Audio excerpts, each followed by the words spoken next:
Can you cook like a chef? That is the question. Very few people can.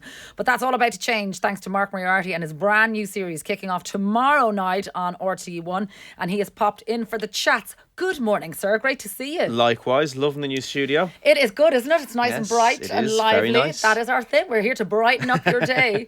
I have to say, I got a little glimpse of the show last night, the new show. Congratulations. It's really good. Yeah. It's really good. Well, glad you think so, yeah. Yeah. So give us the general concept of it. I mean, obviously, it's kind of, we all have this dream of being able to kind of recreate the dishes, our favourite dishes in our favourite restaurants. And you make it look so easy. Tell me it's as easy as you make it look. No, that's just, or how many that's edits. Just good editing, good good direction. That's the magic of TV. Yeah. Do you know? It's funny. I've been doing the sort of elevator pitch on the show the last few days because it's coming out tomorrow. Yeah. And I've actually found out that the title "Cook Like a Chef" probably isn't what the show is about. It's almost a flip of it. So people immediately think, oh, is this going to be all sort of restaurant style foods or learning how to cook what I have in a restaurant? And it's not. It's taking the real key learnings from running a restaurant and applying them to your home kitchen. So cooking in a restaurant is the easy part. The hard part is getting the ingredients, getting them consistently, making sure they're at a good price, making sure you waste nothing and trying to make some sort of a margin at the end of the year. And I think the same applies to your home kitchen. So what we've done with this show is we take 7 ingredients for each episode. They are based off the stats of what we bought in Irish supermarkets last year. Okay. So I'm hoping it's statistically backed up with these are the ingredients you're and going to have. reflective of what's in our trolleys. Yeah. And then it's about, we have 3 recipes across the half hour. The first 2 are they're pretty structured and they're using, say, beef mince or chicken and the vegetables that I've got. And then the third recipe is basically where we all usually are at the end of the week when the shopping has run low and you're left with half a carrot, a bag of frozen peas, some leftover herbs and maybe half a chicken breast in the fridge. And that's where I make something out of nothing. And that's the magic of a restaurant kitchen. It's like we have to make sure we use absolutely everything. Everything in the fridge. Yeah, and we can do the because same there's at home. nothing worse than the feeling of opening the fridge and having to throw stuff out. And I think a lot of us, and there's a big guilt that comes with that as well, but a lot of us are kind of really now trying to go, right, how do I avoid that? For me, what I try and do is I do the batch cooking and then lash it in the freezer because I know for me that works. Yeah. And I hate throwing food out. Yeah. So I love this idea that, and also talk to me because it's made me kind of reevaluate the old spice rack and the pantry. You call it your pantry ingredients. I don't have the room in the house for a pantry, but it is the cupboard that people have of the basic ingredients that you can transform a dish from just being what you do at home to kind of that little bit The extra next special. level. So that's what we would have in the restaurant. So when you go to a restaurant, it's the last few little bits that go into a sauce, last 30 seconds before it goes on the plate, that turns it from something good into something great. Yeah. And the same applies at home. But it's those key cupboard ingredients. So we don't have time to spend 3 hours making a sauce when we're feeding a busy family. So what we do is we go to the store cupboard and it's a dash of soy sauce, it's a bit of Tabasco, it's a splash of really good quality olive oil or a spoonful of Dijon mustard. They're the bits that you can throw in the last minute that turn your dinner from, do you know what, that was just functional to, do you know what, that was actually quite tasty. Yeah. And that's the magic of cooking at home. Because I'm, whatever about batch cooking with this show, my life at the moment, I don't even have time to batch cook. So it's like I have 20 minutes to give to dinner. So what have I got in the fridge? How can I turn something quick, delicious, feed a crowd in 20 to 30 minutes? That's what this show is all about. Yeah.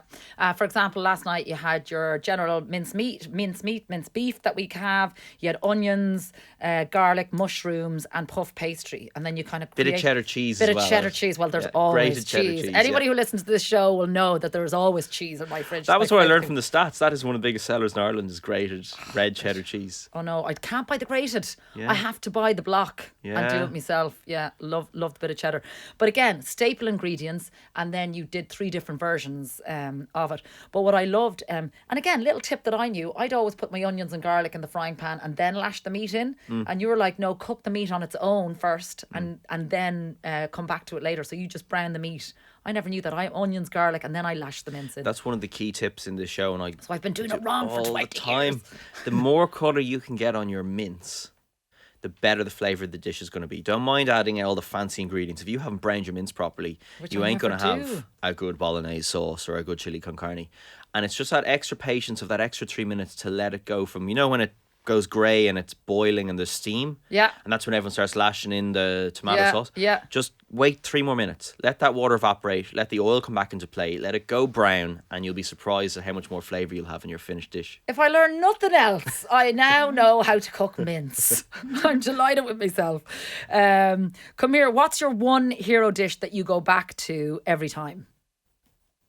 Do you know, it's probably using beef mince. Is it? It's probably... I mean, we were all reared on beef mince. Let's face it. Do you know what? It's you can buy the lean one. It's good for you. You can do so much with it. It's not crazy expensive. I like a chili con carne, that kind of thing. Browning off the mince, cumin in there, loads of salt, and then sort of a tin of beans, bit of beef Nice and stock simple. pot, like a beef stock pot in there, and it gets really highly seasoned with some steamed rice.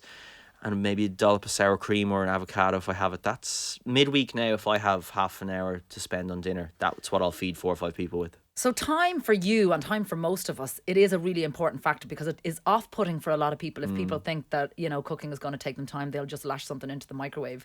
So it is, I suppose, about getting that message across for you as well, that time we can actually make good food in 20 minutes. Like I did the maths on it. I think every year I have to produce 310 recipes in my work across everything from TV to cookbooks to columns. And the one thing I've learned from the feedback I get is if someone reads the recipe and they don't know what an ingredient is, you've lost them. If someone reads the recipe and it's going to be more than half an hour in their head that they're going to have to commit to it, you've lost them. Right, okay. So that's the magic of all these recipes. And I've made sure in this show that pretty much every single recipe, bar a little bit of the pastry work, is 30 minutes with ingredients you're going to have. Okay. Come here. How is life adapting to living with a little tiny person in your house? A lot of conversations I have with people since starting this show is about sleep. Yes. How are you getting on? It's been really good actually. Thankfully my wife Grania is an absolute superstar. She literally just sent me a photo before I came into the studio with you here of the puree section is on the go at home. Right, 3 different purees, so we've just started the weaning process. Amazing. And I have a 6-month-old who is throwing my food back at me and has no interest. So we'll get there. It's definitely a big change, and I think, do you know what? You just adapt to whatever happens in life, and the show goes on, and people are having children. Well, every I day of think the when week, you've grown up in a kitchen where you've been in the from the frying pan into the fire for many years, it kind of makes the step into parenthood. I didn't sleep anyway, so there you go. Listen, great to see you as always. Cook Like a Chef is on RTE1 tomorrow night at 8:30. How long is it on? Six parts? We've 7 actually, and then we 7. have a Christmas special coming later in the year. So Christmas is already done in our studio. Oh God! And when do you take a holiday?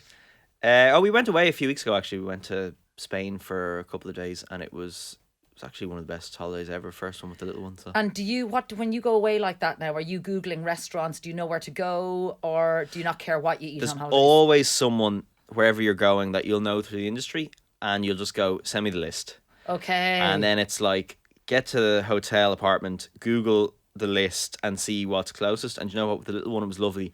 We did nice lunches. Yeah. Went to the supermarket, which is incredible over there, bought loads of ingredients, and then she went down at 7:00 every night, and we sat in the balcony. I would cook something simple, have a glass of wine, and it was actually a really, really nice way of doing a holiday. Oh, nice. So you still enjoy cooking when you're I do. downtime. Long gone from the big boozy holidays and the late nights and the... We don't miss them. We don't miss them when you can have a nice food and a glass of wine. You're looking at me going, kind of, you do a bit. Maybe once or twice. Moriarty, lovely to see you as always, my friend. Good luck with the new series.